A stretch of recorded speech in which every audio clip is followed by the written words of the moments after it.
શાસ્ત્રીજી મહારાજ એક એવા મહાન કાર્ય માટે પ્રગટ થયા હતા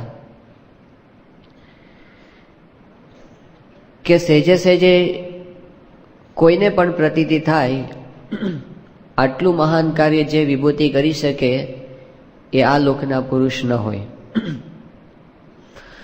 શાસ્ત્રીજી મહારાજના સમયની અંદર એના સમકાલીન જેટલા કઈ સંપ્રદાયના ભક્તો હતા, જેટલા મોટા મોટા સંતો હતા, એ વખતના આચાર્ય અને કોઠારી હતા, કે સંપ્રદાયની બહારના પણ એ વખતના જે વિદ્વાનો કે મહાપુરુષો હતા, એ બધા શાસ્ત્રીજી મહારાજની પ્રતિભાથી અંજાયા હતા. બધાને લાગ્યું હતું કે આ વિભૂતિ કંઈક જુદી છે. નંદાજી જેવા પ્રખર ગાંધીવાદી અને ભગવાનમાં માને નહીં એવા નાસ્તિક પુરુષ શાસ્ત્રીજી મહારાજની પ્રતિભાથી અંજાયા અને પોતે દ્રઢ નિષ્ઠાવાન સત્સંગી એ વખતે થયા હતા. આવા તો ઘણા બધા શાસ્ત્રીજી મહારાજના સંબંધમાં વિચક્ષણ પુરુષો, વિદ્વાનો એ બધા આવ્યા. બધાને પ્રતીતિ થઈ કે આ અલૌકિક વિભૂતિ છે. શાસ્ત્રીજી મહારાજની પ્રતિભા એવી હતી, ક્યારેય કોઈની શેહમાં દબાય નહીં, ક્યારેય કોઈની મોબતમાં લેવાય નહીં, સિદ્ધાંતની વાતમાં ક્યારેય કોઈનાથી પાછા પડે નહીં. શાસ્ત્રીજી મહારાજ દીક્ષા લીધીને 3-4 વર્ષ થયા હતા, એટલામાં તો આખા સંપ્રદાયમાં શાસ્ત્રી યજ્ઞ પુરુષદાસ પ્રસિદ્ધ થઈ ગયા હતા.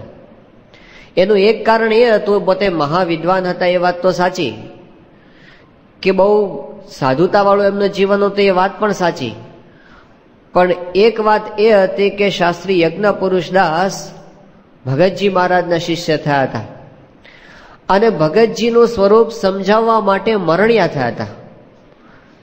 જ્યારે વડતાલની અંદર ભગતજી મહારાજ પધાર્યા અને એ વખતે બધા સાધુએ ભગતજી મહારાજને ફરિયાદ કરી કે તમારો પેલો નાનો સાધુ છે ને યજ્ઞ પુરુષદાસ, એ તો બહુ છકીને બોલે છે અને એણે તો એવો ઉપાડ કર્યો છે વડતાલની અંદર કે વડતાલમાં તમે મંદિરમાં જાઓ કે ગોમતી તળાવે જાઓ કે જ્ઞાનબાગમાં જાઓ કે સભા મંડપમાં કે કુએ જાઓ કે પછી થોરીએ ને મહુડે મૂડે બધે ભગતજી ભજન થતું આ સાધુએ કરી દીધું છે. શાસ્ત્રીજી મહારાજને ફરિયાદ કરતા કહે છે કે 2 દિવસ પહેલા એને અમે પૂછ્યું કે તમે કોને ગુરુ માન્યા છે, સત્પુરુષ કોને માન્યા છે. આ શાસ્ત્રીજી મહારાજને દબાવવા માટે પૂછવામાં આવ્યું હતું. 10 માણસની વચ્ચે પૂછવામાં આવે કે કોને સત્પુરુષ માન્યા છે તમે, અને એ વખતે કોઈ ગ્રહસ્થ દરજીનું નામ લેતા સાધુ અચકાય ને, એટલે એને 10 જણની વચ્ચે પૂછ્યું શાસ્ત્રીજી મહારાજને કે કોને તમે ગુરુ માન્યા છે. ત્યારે શાસ્ત્રીજી મહારાજ છાતી ઠોકીને બોલ્યા કે અમે જેને ગુરુ માન્યા છે ને એને તો આખો સંપ્રદાય જાણે છે. તો કે બોલો તો ખરા, નામ તો બોલો, કોને ગુરુ માન્યા છે તમે. ત્યારે શાસ્ત્રીજી મહારાજ પોતે બોલ્યા કે મહુવાના પ્રાગજી ભક્ત એ સત્પુરુષ છે, એ ગુરુ છે. વચનામૃતની અંદર જેને પરમ એકાંતિક સત્પુરુષ કહ્યા છે, જેને ભગવાનના પરમ ધારક સંત કહ્યા છે, જેને મોક્ષનું દ્વાર કહ્યા છે, જેને અભિજ્ઞ કહ્યા છે, જેને ઈષ્ટ કહ્યા છે, જેને ગુરુ કહ્યા છે કે પરમ ગુરુ કહ્યા છે, જે કીધું છે એ આ મહુવાના પ્રાગજી ભક્ત એ જ છે. ક્યારેય કોઈનાથી દબાય નહીં સિદ્ધાંતની વાતમાં. શાસ્ત્રીજી મહારાજ કોઈ એની સામું સિદ્ધાંતની બાબતમાં ક્યારેય ગડબડ કરી શકે નહીં. શાસ્ત્રીજી મહારાજ પાસે પેલા લીવડીના ઠાકોર સાહેબ આવ્યા, સત્તાનો પ્રભાવ બતાવવા માટે જ એમણે વાત કરી હતી અને પોતાના કેફમાં વાત કરી હતી કે આપણે કહેશું ને શાસ્ત્રીજી મહારાજ આપણા કીધા પ્રમાણે મધ્ય મંદિરમાં મૂર્તિઓ પધરાવશે. પણ શાસ્ત્રીજી મહારાજે જે દ્રષ્ટિ કરીને ધ્રુજી ગયા, આવા મોટા રાજવી પણ ધ્રુજી ગયા. શાસ્ત્રીજી મહારાજની એવી તેજસ્વી પ્રતિભા હતી, સ્વામી બાપા કહે છે એની આંખમાં આંખ પરોવીને કોઈ જોઈ શકે નહીં, એવું એમનું વિલક્ષણ અને અત્યંત પ્રભાવશાળી વ્યક્તિત્વ હતું. નિર્ગુણદાસ સ્વામી જેવા પુરુષ એ પોતે એમ કહેતા કે મને આખા બ્રહ્માંડમાં બીજા કોઈની બીક ન લાગે, એક શાસ્ત્રીજી મહારાજની બીક મને લાગે છે. એમણે પત્રમાં હર્ષદભાઈને આ લખ્યું છે. નિર્ગુણદાસ સ્વામી એ તો આમ કલેક્ટર હોય ને, એ વખતે કલેક્ટર તો ગવર્નર જેવી સત્તા કહેવાતી, પણ ધડ દઈને એની પાસે પહોંચી જાય, એના મોઢા ઉપર જે કહેવું એ કહી દે, કોઈનાથી ક્યારેય દબાય નહીં. એવા નિર્ગુણદાસ સ્વામી પોતે કહેતા મને આખા બ્રહ્માંડમાં એક શાસ્ત્રીજી મહારાજની બીક લાગે છે. આવું શાસ્ત્રીજી મહારાજનું પ્રતાપી વ્યક્તિત્વ હતું. અને એટલે જ બધાના મનમાં ઊંડે ઊંડે એક વાત એ પણ હતી કે આ આખો સંપ્રદાય ચાલે છે ને એ તો શાસ્ત્રીજી મહારાજની આવી તેજસ્વી પ્રતિભા છે એટલે, પણ શાસ્ત્રીજી મહારાજની પાછળ કોણ? બધાના મનમાં એમ હતું શાસ્ત્રીજી મહારાજનો કોઈ વિકલ્પ જ નથી. જૂના મંદિર વાળા તો બોલતા કે આ શાસ્ત્રી છે ત્યાં સુધી બધું ચાલશે, પછી બધું આપણી પાસે આવી જવાનું છે, પાછળ કોઈ હલાવનાર એનું છે નહીં. અને આપણા સંપ્રદાયમાં પણ હરિભક્તોના મનમાં એક દ્વિધા આ રહ્યા કરતી કે શું થશે આ સંપ્રદાયનું પછી? આવા પુરુષ બીજા ક્યાંથી મળે આપણને શાસ્ત્રીજી મહારાજ જેવા? એવી ચિંતા જે નિષ્ઠાવાન હરિભક્તો હતા ને એ લોકોના મનમાં પણ રહેતી. ત્યારે શાસ્ત્રીજી મહારાજ આવા સમયે એક જ વાત ઉચ્ચારતા કે આ સંપ્રદાયમાં સત્પુરુષ હંમેશા પ્રગટ છે. રાજકોટની અંદર જ્યારે સમાચાર મળ્યા કે ભગતજી મહારાજ ધામમાં પધાર્યા છે અને રામજી ભટ્ટ પાસે બેઠા હતા, એમને શાસ્ત્રીજી મહારાજ પાસે વાત કરી કે સ્વામી, ભગતજી પૃથ્વી પરનું મંગલ હતા. આ ભગતજી મહારાજ જતા રહ્યા, આ પૃથ્વી પરનું મંગલ જતું રહ્યું, ખલાસ થઈ ગઈ વાત. એ વખતે શાસ્ત્રીજી મહારાજ બોલ્યા કે સત્પુરુષ ક્યારેય પૃથ્વી પરથી જતા જ નથી. આ શાસ્ત્રીજી મહારાજનો સિદ્ધાંત હતો. આ સંપ્રદાય સત્પુરુષના આધારે છે, આવડતના આધારે નથી. આ સંપ્રદાય છે કોઈ બાહ્ય સાધનોના આધારે નથી, સત્પુરુષના આધારે છે. અને સત્પુરુષ ક્યારેય પૃથ્વી પરથી જતા નથી, એટલે આ સંપ્રદાયને ક્યારેય કોઈ વાંધો આવવાનો નથી. પણ એ વખતે મનાવવું અઘરું હતું. શાસ્ત્રીજી મહારાજ તો નિર્દેશ કરતા યોગી બાપાનો કે આ યોગીજી મહારાજ છે ને સત્પુરુષ છે. પણ એ વખતે યોગી બાપા સામુ લોકો જ્યારે જોતા ત્યારે એમને થતું કે આ જોગી તો બિચારા ભલા ભોળા સાધુ છે, આ તો સાવ કેવા છે.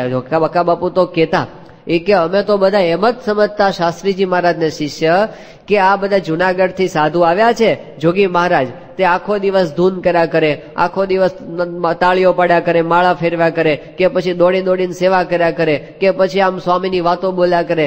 એટલે બીજું બધું ઠીક છે, ભજન ભક્તિ કર્યા કરે, પણ અમને તો એવું લાગતું જોગી મહારાજની ક્રિયા પરથી કે એમનું અડધું ચસકી ગયું છે. ઉપરની ક્રિયાથી યોગીજી મહારાજ એવા જ લાગે કે જાણે કઈ બહુ આમ લોકના વ્યવહારમાં ખબર જ ના પડતી હોય ને એવા, એ એની મસ્તીમાં ફર્યા કરતા હોય આખો દિવસ. હવે એવા પુરુષ સંપ્રદાયનો વ્યવહાર ચલાવવો સામાન્ય વસ્તુ નથી. બીજું બધું થાય, ખૂણામાં બેઠા બેઠા કોઈક માળા ફેરવા કરે જુદી વસ્તુ. આ તો હજારો હરિભક્તો અને આટલો બધો મોટો સંસ્થાનો વહીવટ, એનું સંચાલન કરવાનું, અને એમાં તો કેટલી જાતના પ્રશ્નો બધા ઉભા થતા હોય, એમાં સામે પાછા એમાંથી નિર્ણયો લેવાના, એ કેવી રીતે જોગી મહારાજ કરી શકશે? આ શંકા બધાને મનની અંદર રહ્યા કરતી. કારણ કે જોગી મહારાજ તો પાછા જોગીજી મહારાજે પોતાની વાત કરે છે કે હું તો ફોશીનો કટકો, આ યોગી બાપાએ પોતાનો પરિચય આપેલો છે કે હું તો ફોશીનો કટકો. તે જુનાગઢથી અમે બધા નીકળવાના હતા અહીં શાસ્ત્રીજી મહારાજ પાસે આવવા માટે, તો એ વખતે જુનાગઢના મોટા મોટા સદગુરુઓની મોહબત છોડીને નીકળવું એ કેવી રીતે નીકળી શકાય? જોગી મહારાજ કે પણ ગા ભેગી વાછડી, હું તો કેવી રીતે આવી ગયો? બધા મોટા મોટા નીકળતા હતા વિજ્ઞાનદાસ સ્વામી ને બધા, તે હું તો દોડી અને યોગી મહારાજ કે ગાડામાં બેસી ગયો. બાકી આપણાથી અવાય એવું હતું નહીં. તો યોગીજી મહારાજનું એવું વ્યક્તિત્વ મોહબતી, શાસ્ત્રીજી મહારાજની આંખોમાં આંખ પરોવીને મોટો રાજવી પણ વાત ન કરી શકે એવી તેજસ્વી પ્રતિભા. અને યોગીજી મહારાજને તો મજૂરોય ખખડાવી જાય, બધા ખખડાવે. યોગીજી મહારાજ ત્યાં રાજકોટની અંદર હતા અને વિજ્ઞાનદાસ સ્વામીને શિષ્ય પુરુષોત્તમ ભગત, તે એ વખતે ત્યાં યોગીજી મહારાજની સાથે. હવે એ એવા આમ કડક હતા. પુરુષોત્તમ ભગત આમ તો યોગી બાપા કરતા નાના જ કહેવાય, પણ યોગી મહારાજ બધાથી દબાય.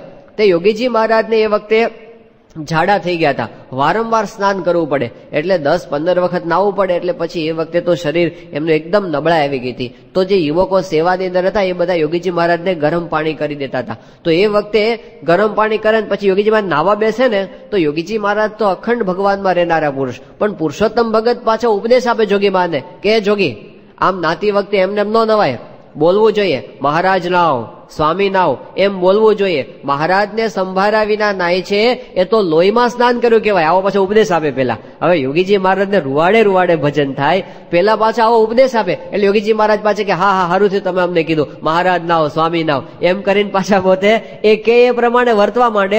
અત્યંત સરળ પ્રકૃતિ યોગીજી મહારાજની. બધા એના ઉપર જાણે હુકમ ચલાવતા હોય ને એવું, હરિભક્તોથી દબાય. તો તો સાધુથી દબાય, મજૂરોથી દબાય, બધાથી દબાય યોગીજી મહારાજ. એટલે બધાને લાગતું કે જોગી મહારાજ બિચારા શું કરી શકશે, એમને કંઈક લોકના વ્યવહારની ખબર નથી. અને એમ નિર્ગુણદાસ સ્વામીની સાથે ફરતા યોગીજી મહારાજ તો કેટલા બધા ભોળા લાગે. નિર્ગુણદાસ સ્વામી તો આમ એકદમ કડક પ્રકૃતિ, એટલે એ તો આમ ખખડાવી નાખે, યોગીજી મહારાજને ખખડાવી નાખે.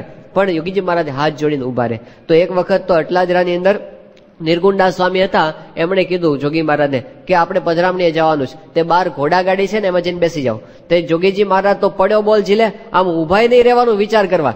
નિર્ગુણદાસ સ્વામીની આજ્ઞા એટલે તરત ઉભા થઈને પાક બાંધીને ઉપડા ફાળીઓ બાંધીને અને બહાર જઈને બેઠા ઘોડાગાડીમાં. તે થોડીક વાર પછી નિર્ગુણદાસ સ્વામી બહાર આવ્યા અને જોયું તો ઘોડાગાડીમાં જોગી મહારાજ તો મળે નહીં. ત્યાં આગળ જે ઘોડાગાડી ઉભી હતી, જેમાં ઘોડો બાંધેલો હતો, એમાં યોગીજી મહારાજ મળે નહીં. તો તપાસ કરતા ખબર પડી કે જોગી મહારાજ તો દૂર એક ઘોડા વગરની ઘોડાગાડી હતી ને એમાં જઈને બેસી ગયા હતા. તે કે વિચાર જ નહીં કરો, ઊંધું ગાળીને દોટ મૂકી, નિર્ગુણદાસ સ્વામીની આજ્ઞા છે એટલે જઈને બેસી ગયા. નિર્ગુણદાસ સ્વામીએ ખખડાવ્યા, જોગી ભાન પડે છે કે આ ઘોડા વગરની ઘોડાગાડીમાં જઈને બેઠો છે, આ હાલવાની છે. એ કે પણ તમારી આજ્ઞા થઈ એટલે હું તો જે દેખાડીમાં જઈને બેસી ગયો. પણ આટલા બધા ભોળા, આટલા બધા સરળ, આટલા બધા આજ્ઞા પાલક, તે લોકોને કેવી રીતે થયા બધું? ત્યાં આગળ યોગી બાપાએ પોતે કીધેલો પ્રસંગ છે કે મુંબઈની અંદર નિર્ગુણદાસ સ્વામીની સાથે યોગીજી મહારાજ ગયા હતા ત્યાં વિચરણની અંદર. અને એ વખતે કઈ મંદિર કે એવું સ્થાન તો આપણું હતું નહીં, એટલે એક હરિભક્તની ઓફિસ હતી, એમાં ઉતરતા છીપી ચાલમાં ઉતરતા. યોગી બાપા કે આમ તો સીપી ચાલ એવું નામ હતું, પણ યોગી બાપા કે અમે છીપી ચાલમાં ઉતરીએ. અને ત્યાં યોગી બાપાનું વર્ણન કરે કે રાત્રે આવડા મોટા ઉંદરડા નીકળે અને એની અંદર અમે એ વખતે રહેતા. અને એમાં નિર્ગુણદાસ સ્વામી પછી પધરામણીએ લઈ જાય કે હાલો જોગી પધરામણીએ જઈએ. પછી અમને ચાલતા પધરામણીએ જઈએ, બસના ભાડાના પૈસા ન ખર્ચવા પડે ને એટલે. પછી એક વખત અમને નિર્ગુણદાસ સ્વામી કે હાલો જોગી તમને ચોપાટી જોવા લઈ જઈએ. તે અમને ચોપાટીના દરિયા ઉપર લઈ ગયા. અને પછી એ વખતે ત્યાં આગળ અમે જોયું કે ત્યાં છે ને પેલું રેતીની અંદર ચોપાટીના દરિયા ઉપર રેતીમાં કેટલાક માણસો આમ બેઠા હતા. અને બેઠા બેઠા છે ને આમ સિસકારા બોલાવે, એમ સિસકારા બોલાવે. તે મને થયું આ સિસકારા શેના કરતા હશે? એટલે મેં પૂછ્યું કે આ શું કરે છે? એટલે અમારી સાથે હરિભક્ત હતા ને એને કીધું કે સ્વામી આ તો છે ને બધા માલિશ કરનારા છે. એટલે એમ બોલે છે માલિશ, એમ આગળનું સંભળાય નહીં, પાછળનું સંભળાય. એટલે એ બધા માલિશ કરનારા છે કે જેને માલિશ કરવું હોય ને એને અમે માલિશ કરી આપીએ, એવું એ બોલે છે. તો યોગીજી મહારાજ કે ઓહો, મુંબઈના માણસો તો ભારે સેવાભાવી, તે બધાને માલિશ કરી આપે. તે નિર્ગુણદાસ સ્વામી અકળાના કે જોગી આ એનો ધંધો છે, આ કઈ સેવાભાવી નથી, એ બિઝનેસ લઈને બેઠા છે આ બધા, આટલી બાદ ન પડતી મફત. યોગીજી મહારાજ કે અમને એમ કે મફતમાં કરી આપતા હશે, આ તો પૈસા લઈને કરી આપે, એમને એમ કોઈ કરી આપતા નથી. પણ યોગીજી મહારાજ એટલા ભોળા, એમને એ ખબર ન પડે કે આ બધું આમ ચાલે છે જગતનું તંત્ર. એટલે લોકોને થાય કે આ જોગી મહારાજ બિચારા શું કરશે અને કેવી રીતે આ સંપ્રદાયનો વ્યવહારને બધું ચલાવશે. એટલે પછી યોગીજી મહારાજ અને હરિભક્તો આ દ્વિધા ઘણી વખત શાસ્ત્રીજી મહારાજ પાસે રજૂ કરતા. એક વખત ખેંગારજીભાઈ ચૌહાણ એ શાસ્ત્રીજી મહારાજની સાથે વિચરણમાં હતા અને લાઠીદળથી સારંગપુર આવવાનું હતું. અને એ વખતે એમણે શાસ્ત્રીજી મહારાજની પાસે આ વાત કરી કે સ્વામી, મોટા પુરુષ છે એ અમુક ઉંમરે અંતર્ધાન થાય પછી એની પાછળ એના ગરીબ શિષ્ય હોય એનું શું થાય? એના મનમાં ઘણા સમયથી આ દ્વિધા હતી. એકાંત હતું એટલે એમણે શાસ્ત્રીજીને પૂછી લીધું કે સ્વામી, મોટા પુરુષ અંતર્ધાન થાય પછી એની પાછળ એમના શિષ્યોનું શું થાય એ તમે કહો. ત્યારે શાસ્ત્રી મહારાજ સમજી ગયા કે ખેંગારજીભાઈ શું કહેવા માંગે છે. એટલે એમણે એકદમ ઊભા રહી ગયા. તેમણે કીધું કે ખેંગારજીભાઈ, આ બાવો તે કઈ સાધારણ બાવો છે? અહીં તો ભગવાન પોતે પ્રગટ છે, પાછળ પોતાના જેવા જ મોટા સાધુ રાખીને જાય એમ બધાની ખબર રાખે અને કાર્ય પૂરું કરાવે. આ જોગી મહારાજ અમારી જેમ જ સૌની ખબર રાખશે, સ્વામી કોઈને ન ધણિયાતા નહીં રાખે. યોગીજી મહારાજ પર નિર્દેશ કરીને કીધું અમારી જેમ બધાને સુખ આપશે, એવું શાસ્ત્રીજી મહારાજે ખેંગારજીભાઈને કીધું. પણ આવી વાત કરવા છતાં લોકોને હજી જેમ જોઈએ એમ એની અંદર પ્રતીતિ આવતી નહોતી. તો એક વખત 1949ની સાલમાં શાસ્ત્રીજી મહારાજ જ્યારે અમદાવાદમાં હતા અને એ વખતે બબુભાઈ કોઠારી આપણી સંસ્થાના અમદાવાદના એ વખતના કોઠારી હતા. તો એમણે તો મોઢે કહી દીધું શાસ્ત્રીજી મહારાજને. એમણે કીધું કે સ્વામી, આ જોગી તો ભલા ભોળા સાધુ છે, તે તમારી પાછળ સંસ્થા ચલાવે એવો કોઈક સાધુ ઉભો કરો. એટલે કે આ જોગી મહારાજ કઈ હલાવે એવા છે નહીં, કોઈક સંસ્થા ચલાવે એવો કોઈક જોઈએ. એ વખતે શાસ્ત્રીજી મહારાજે કીધું કે બબુભાઈ, આ જોગી મહારાજને તમે કેવા જાણો છો? એ તો અનંત કોટી બ્રહ્માંડનો વ્યવહાર ચલાવે એવા છે. કામિલ કાબિલ સબ હુન્નર તેરે હાથ, એવા સર્વદેશી પુરુષ આ જોગી મહારાજ છે. શાસ્ત્રીજી મહારાજે કીધું તમને ભલે દેખાતું ન હોય પણ એ પુરુષ અનંત કોટી બ્રહ્માંડનો વ્યવહાર ચલાવે એવા છે. 1950ની સાલમાં શાસ્ત્રીજી મહારાજ અમદાવાદમાં હતા અને એ વખતે રઢુના હરિભક્તો બધા તુલસીભાઈ ને એ બધા ત્યાં દર્શન કરવા માટે ગયા હતા શાસ્ત્રીજી મહારાજ પાસે. શાસ્ત્રીજી મહારાજ બીમાર હતા, તબિયત ઘણી ખરાબ હતી અને બધાને લાગતું હતું કે હવે શાસ્ત્રીજી મહારાજ દેહ રાખશે નહીં. એ વખતે હરિભક્તોએ કીધું કે સ્વામી આપ અક્ષરધામમાં જવાનો સંકલ્પ કરો છો તો પછી અમારું શું થશે? અમારે કોને વિશે પછી અચળમતી તમારા જેવી રાખવી? અને વડતાલ વાળા તો એમ કે છે કે શાસ્ત્રીજી નહીં હોય પછી બધું પડી ભાંગશે અને છેવટે બધું વડતાલનું જ છે ને, તો એનું અમારે કેમ સમજવું? તો એ વખતે શાસ્ત્રીજી મહારાજે એકદમ હસતા હસતા કીધું, એમણે કીધું કે આ સંસ્થા શ્રીજી મહારાજની છે તો એની ચિંતા જ શ્રીજી મહારાજને છે. આ બહુ જ મોટી સૈદ્ધાંતિક વાત શાસ્ત્રીજી મહારાજે કરી દીધી કે સંસ્થા ભગવાન ચલાવે છે.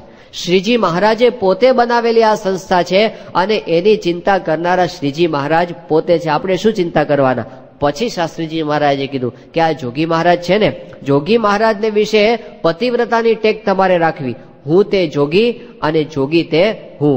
વ્યાસજીએ સંતના જેટલા લક્ષણ ભાગવતમાં કીધા છે એમાં જો કોઈક લક્ષણ બાકી રહી ગયા હશે તો એ તમામ લક્ષણો જોગીજી મહારાજની અંદર હું જોઉં છું. આવા શાસ્ત્રીજી મહારાજે યોગી બાપાનો મહિમા કઈ કઈ અને બધાને આમ પ્રતીતિ કરાવી. પણ એ વખતે શું હતું, એકલા શાસ્ત્રીજી મહારાજ જોઈ શકતા હતા કે આ જોગી મહારાજની અંદર શું છે. બાકી આપણી તો બાહ્ય દ્રષ્ટિ કેવી રીતે ઓળખી શકે યોગીજી મહારાજને? પણ એ વખતે યોગીજી મહારાજે કાર્ય કરી બતાવ્યું. સ્થૂળ રીતે જોઈએ તો યોગીજી મહારાજ પોતે બહુ ભણેલા નહોતા, અભણ હતા. સ્થૂળ રીતે જોઈએ યોગીજી મહારાજમાં બહુ આવડત નહોતી. કોઈ એવી કોઈ સંસ્થા સંચાલન કરે એવી કોઈ મેનેજમેન્ટ પાવર એવો કોઈ એક્સ્ટ્રાઓર્ડિનરી શાસ્ત્રી યોગી બાપાએ કોઈ બતાવ્યો નહોતો. કઈ જ એમની અંદર દેખાતું નહોતું. શરીરમાં 17 લોગ લઈને ફરતા હતા અને 2 સંસ્થાઓનો વિરોધ હતો. આની વચ્ચે યોગીજી મહારાજે કઈ રીતે કામ કર્યું? તો યોગીજી મહારાજે કામ કર્યું એક જ વસ્તુ હતી, ભગવાનને અખંડ ધારણ કરીને પોતે ફરતા હતા. કામ કરનારા તો શ્રીજી મહારાજ હતા. યોગીજી મહારાજ પોતે ભગવાનને લઈને પોતે ફરતા હતા અને એટલે કોઈએ નતું ધાર્યું એવું કાર્ય યોગીજી મહારાજે કરી બતાવ્યું. બધા ચિંતા કરતા હતા આ સંસ્થાનું શું થશે, આ સત્સંગ કેવી રીતે વધશે, બધું પડી ભાંગશે, આવી ચિંતા કરતા હતા. પણ શાસ્ત્રીજી મહારાજ ધામમાં ગયા અને યોગીજી મહારાજે સંસ્થાનું સુકાન સંભાળ્યું અને 2-4 વર્ષમાં તો યોગીજી મહારાજે સત્સંગનો જે ઉપાડ કર્યો, કોઈ કલ્પના નહોતી કરી કે આવું કામ થઈ શકશે.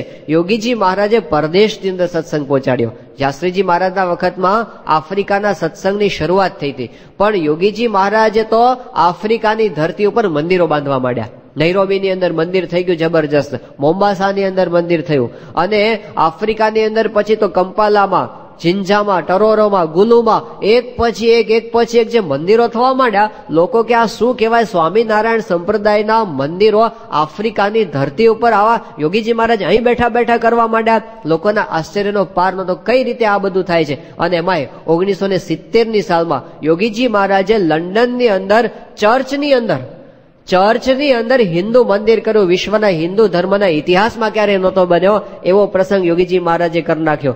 ત્યારે તો આખા હિન્દુસ્તાનની અંદર મોટા મોટા ધર્મગુરુઓ વિચાર કરતા થઈ ગયા અને ચિન્મયાનંદ સ્વામી તો બોલ્યા. ચિન્મયાનંદ સ્વામીનું નામ એ વખતે આખા વિશ્વમાં ગીતાના પ્રસિદ્ધ વક્તા તરીકે આમ જાણીતું હતું. લોકો કહેતા કે ચિન્મયાનંદ સ્વામી એટલે છેક લંડન ને અમેરિકા સુધી ઇંગ્લિશમાં એમને ગીતાના પ્રવચનો કરીને બધાને પ્રભાવિત કર્યા હતા. પણ એ ચિન્મયાનંદ સાહેબ પોતે બોલ્યા કે અમે આટલા સમયથી અમેરિકા જઈએ છીએ, લંડન જઈએ છીએ, એક નાનું દેરું બનાવી શક્યા નથી. અને આ 280 વર્ષની ઉંમરે અહીં બેઠા બેઠા ત્યાં ચર્ચની અંદર હિન્દુ મંદિર બનાવી દે, કઈ રીતે આ કામ કરે છે. અને એ વખતે પોતે પ્રભાવિત થઈને બોલેલા કે ઉપનિષદની અંદર જે અનુભૂતિ છે એનું મૂર્તિમાન સ્વરૂપ એટલા યોગીજી મહારાજ. યોગીજી મહારાજ નો નહીં પ્રશંસા કરવા માટે, એમનો મહિમા કહેવા માટે મારી પાસે કોઈ શબ્દો નથી.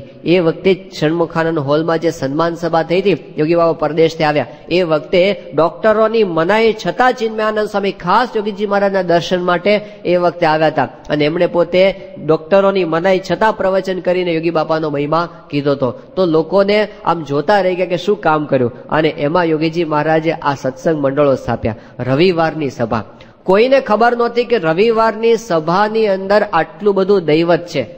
કોઈને નહીં. આ વિઝન જ નહોતું. યોગીજી મહારાજની આર્ષ દ્રષ્ટિ કેટલી હતી. આજે આખા દુનિયાની અંદર આપણા સત્સંગ મંડળો, આપણી સત્સંગ પ્રવૃત્તિઓ, એનું જે માળખું આટલું સુવ્યવસ્થિત થયેલું છે, એના મૂળની અંદર પહેલો સંકલ્પ યોગીજી મહારાજનો. આટલું સુગ્રથિત નહીતર ન થાય. આપણે આમ જો કોઈ એક મેસેજ આપવો, એક એક હરિભક્ત સુધી કોઈ એક સંદેશ આપણે પહોંચાડવો હોય ને, ગણતરીના કલાકોમાં હરિભક્તોના ઘરે ઘરે સંદેશો પહોંચી શકે. આટલું વ્યવસ્થિત આપણું માળખું થઈ ગયું છે. 55,000 સ્વયંસેવકોનું સુગ્રથિત દલ આમ હિન્દુ ધર્મની અંદર એકમાત્ર BAPS સંસ્થા પાસે છે. પણ એ બધું કરવાના પાયાની અંદર યોગીજી મહારાજનો રવિ સભાનો સંકલ્પ.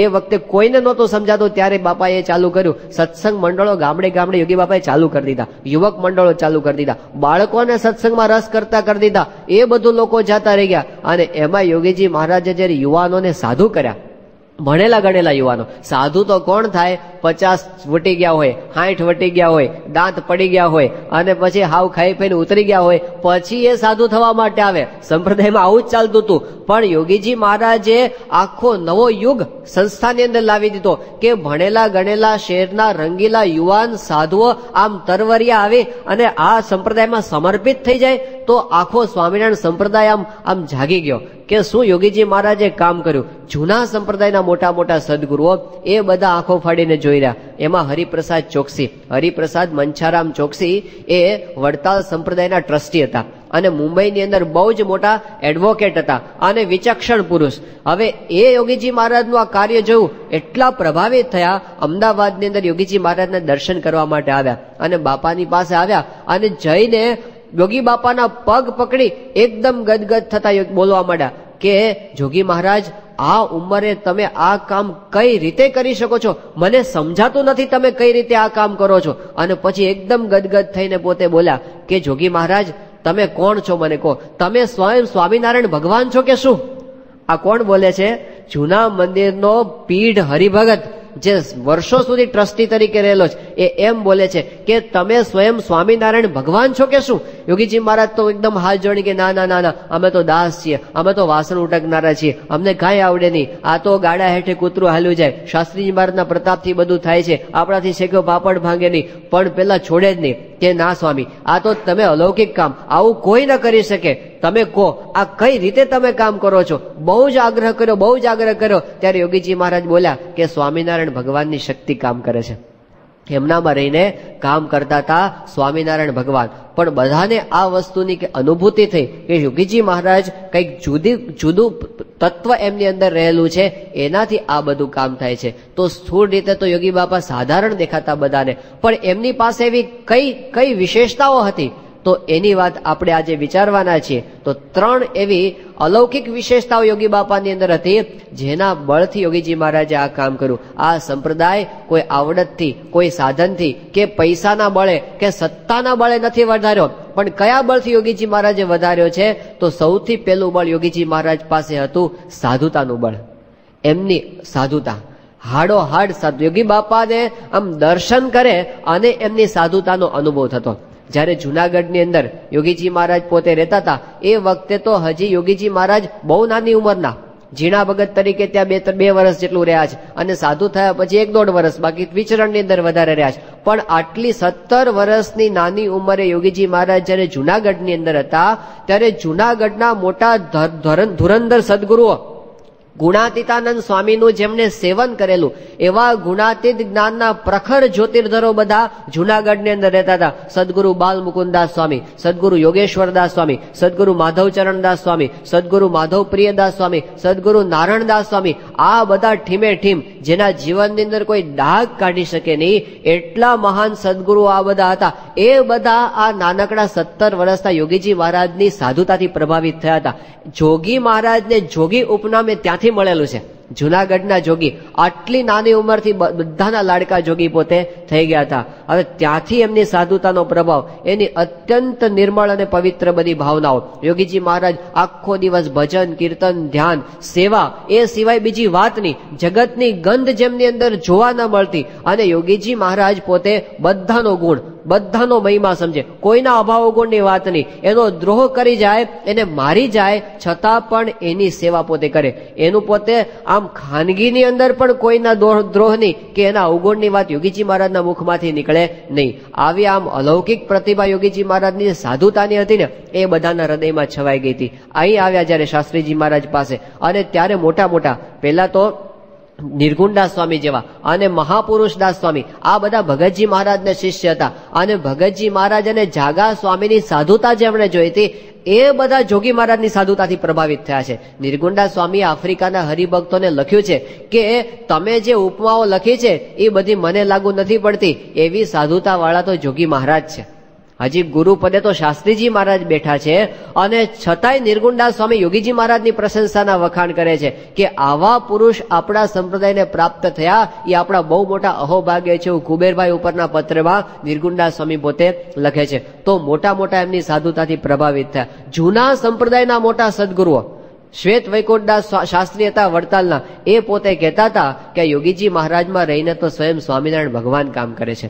સારંગપુરની અંદર આચાર્ય આનંદ પ્રસાદજી મહારાજ પધાર્યા હતા, વડતાલના આચાર્ય. એ એમના આચાર્યનો એક બંગલો હતો, ત્યાં પોતે રહેતા હતા. એ વખતે યોગીજી મહારાજ ત્યાં સારંગપુર આવ્યા અને એમને ખબર પડી કે આચાર્ય મહારાજ છે. યોગીજી મહારાજ કે ચાલો આપણે આચાર્ય મહારાજને મળવા માટે એમના દર્શને જઈએ. અને જયારે પોતે એમને મળવા માટે ગયા, યોગીજી મહારાજ તો પોતે દંડવત કરતા હતા. આનંદ પ્રસાદજી એમને રોક્યા અને પછી એમને આદરથી બેસાડ્યા. અને પછી આ આનંદ પ્રસાદજી મહારાજ પોતે ઉત્તર હિન્દુસ્તાન વધારે રહ્યા હતા, એટલે હિન્દી વધારે ફાવતું હતું એમનું બોલવાનું, ગુજરાતી ઓછું ફાવતું. એટલે એમણે યોગીજી મહારાજને એ વખતે શું કહ્યું કે એકદમ ગદગદ થઈને પોતે બોલ્યા કે જોગી મહારાજ, ભગવાન સ્વામિનારાયણ આજ આપકે પાસ હૈ, ભગવાન સ્વામિનારાયણ आज आपके पास है, हम पर कृपा दृष्टि रखना. આવું એક સંપ્રદાયના આચાર્ય બોલે છે, જે પોતે આમ તો જોઈએ કે આમ હામું જોવા માટે તૈયાર ન થાય, આમ વિમુખ જેને કહેતા હોય, બંડિયા કહેતા હોય, પણ યોગીજી માની સાધુતા એવી કે બોલાય છે એમના હૃદયથી, જેના વેરી ઘાવ વખાણે. અમદાવાદના આચાર્ય મહારાજ દેવેન્દ્ર પ્રસાદજી, એમના દીકરા એમના લાલજી બીમાર હતા, અને એ વખતે યોગીજી મહારાજને ખબર પડી. યોગી બાપા કે ચલો આપણે એમને મળવા માટે, એમને લાલજીને મળવા માટે જઈએ. એ વખતે આગળથી આપણે એક હરિભક્ત હતા જયંતિભાઈ કોઠારી, એમને કીધું તમે આગળ જઈને વ્યવસ્થા કરો અને વાત કરો કે આવી રીતે જોગી મહારાજ આવે છે. એને વ્યવસ્થા કરવા માટે ગયા અને ત્યાં બેઠા આચાર્ય મહારાજને ઘરે પહોંચ્યા ત્યારે એ વખતે જૂના સંપ્રદાયના કેટલાક પીઢ અને જૂના હરિભક્તો, બધા અગ્રણી હરિભક્તો ત્યાં આગળ બેઠા હતા. એમાં એક ભોગીલાલ ત્રિવેદી કરીને બેઠા હતા, જે એ વખતે અખિલ ભારતના ટ્રાફિકના સુપ્રિન્ટેન્ડન્ટ હતા, બહુ મોટી પોસ્ટ ઉપર હતા. હવે એ પોતે ત્યાં બેઠા હતા અને એમને ખબર પડી કે યોગીજી મહારાજ આવે છે. ત્યારે આચાર્ય મહારાજના મોઢે એ યોગીજી મહારાજની સાધુતાના વખાણ કરે છે. આ જૂના સંપ્રદાયના ભક્ત એ આચાર્ય મહારાજને કહે છે કે મહારાજ, આ જોગી મહારાજ જુદા સંત છે. મેં ગુણાતીતાનંદ સ્વામીની વાતો છે ને મેં ઘણી વખત વાંચી છે, પણ યોગીજી મહારાજ જયારે સ્વામીની વાતો બોલતા હોય અને એ વખતે જે અલૌકિક આનંદ આવે છે એ કંઈક જુદા પ્રકારનો છે, એમાં કંઈક જુદો અનુભવ મને થાય છે. એ વખતે આચાર્ય દેવેન્દ્ર પ્રસાદજી પોતે બોલે છે કે તમારી વાત બિલકુલ સાચી છે, યોગીજી મહારાજ નિર્દોષ સંત છે. એ એવા નિર્દોષ સંત છે કે એની વાણીમાં અને એના વર્તનની અંદર એકતા જોવા મળે છે. તો આવો તો પ્રભાવ જૂના સંપ્રદાયના આચાર્ય ઉપર યોગીજી મહારાજની સાધુતાનો પડ્યો તો દુશ્મનો પણ જેને અહિત કર્યું હોય, યોગીજી મહારાજને મારી નાખવા સુધીના પ્રયત્ન કર્યા હોય, એ બધા યોગીજી મહારાજની સાધુતા આગળ નમી પડ્યા છે. તો એક તો એમની પાસે મહાન બળ હતું એમની સાધુતાનું. બીજું યોગીજી મહારાજની અંદર હમણાં એક સાધુતાનો એક પ્રસંગ, હમણાં આપણા સંતો અમદાવાદની અંદર એક ભાઈને ત્યાં પધરામણીએ જવાનું હતું. એ કોઈક મોટા સરકારી ઓફિસર હતા, એમને ત્યાં જવાનું હતું. હવે બને એવું કે કંઈક એડ્રેસની અંદર ભૂલ થઈ ગઈ અને એને બદલે બીજા કોકને ઘરે પહોંચી ગયા. હવે એ પણ પોતે સરકારની અંદર બહુ જ ઊંચી પોસ્ટ ઉપર અધિકારી પોતે છે, એમને ત્યાં પહોંચ્યા અને હવે બારણું ખોલીને પછી ખબર પડે આ તો ખોટા ઘરે આપણે આવી ગયા. એટલે સંતોએ કીધું કે માફ કરજો, અમારે તો બીજે જવાનું છે. પણ પેલા ભાઈ હતા એ પોતે એમને કીધું કે સંતો આવ્યા છે તો મારે ઘરે પગલા કરો, એમ કરીને એને આગ્રહપૂર્વક પોતાના ઘરની અંદર લઈ ગયા અને બેઠા. અને પછી એમને ખબર પડી કે આ સંતો તો BAPS ના છે. અને એમાં એમને પછી વાત કરી કે તમે યોગીજી મહારાજના સાધુ કહેવાઓ ને. સ્વામીના તો દર્શન એમણે કર્યા નહોતા, પણ યોગીજી મહારાજના કર્યા હતા. એ કે હા યોગીજી મહારાજના. ત્યારે એમણે કીધું મેં યોગીજી મહારાજના દર્શન એક વાર કર્યા હતા. હવે એક વારના દર્શનથી પોતે કેવા પ્રભાવિત થયાની વાત કરે છે કે યોગીજી મહારાજ પોતે એવા સંત હતા, વાત કરતા કરતા પોતે યોગી બાપાની સ્મૃતિમાં ખોવાઈ ગયા. એ કહે છે કે યોગી બાપા એવા સંત હતા, ભગવાનમાં ખોવાઈ ગયેલો પુરુષ. અને ભગવાનમાં કેવા ખોવાઈ ગયેલા કે આ વિશ્વની 6 અબજની વસ્તી ભેગી થઈ અને યોગીજી મહારાજને ભગવાનમાંથી કાઢવાનો પ્રયત્ન કરે ને તો એ ભગવાનમાંથી નીકળે નહીં, એવા યોગીજી મહારાજ હતા. એક વખતના દર્શનમાં યોગીજી મહારાજની સાધુતાથી લોકો આવા પ્રભાવિત થઈ જતા. તો એવી અલૌકિક યોગી બાપાની સાધુતાની પ્રતિભા, એ એમનું મોટામાં મોટું બળ હતું. બીજું એમનું બળ હતું યોગીજી મહારાજનું, એ કયું હતું? તો એમનો નિર્મળ પ્રેમ. યોગી બાપા એવી હેતની ગંગા વહાવે, હેત તો કરે છે એવું અનંત જનની જેવું, એક બે નહીં, અનંત જનની જેવું હેત યોગી બાપા વહાવે. સામે ગમે એવો હોય, સાધારણ હોય, ગરીબ હોય, આમ આપણને એવું લાગે કે આમ થાથા થાબડા જેવો હોય, પણ યોગી બાપા તો અત્યંત પ્રેમથી એને નવડાવી દેતા. આવો અનુભવ હરિભક્તો કરતા, યુવકો કરતા, બાળકો કરતા, પરોક્ષના લોકો કરતા. અને એમના હેતની અંદર જે પેલા મુક્તાનંદ બાબા જેવા સંત બોલી ગયા કે યોગી બાપા એટલે પ્રેમ સે પકા હુઆ પુરુષ.